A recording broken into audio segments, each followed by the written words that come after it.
Salutare lumea și bine m-am găsit la un nou episod în care o să vă spunem la mulți ani pentru 2015. Eu sunt Anton, împreună cu Emi, și Alex, parcă mai era, nu ți minte, stai să mă uit în confă, Alex și Teo, Alex cred că e AFK. Teo? așa se pare că e. Da.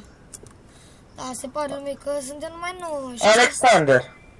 Cu Alexander, așa. Dacă vreți o să vă las canalul lui în descriere.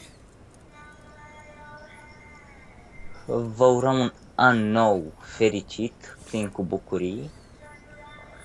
Da. Multe cadouri. Așa. Și dacă Mulți aveți bani. canal de YouTube cu un subscriber și like-uri.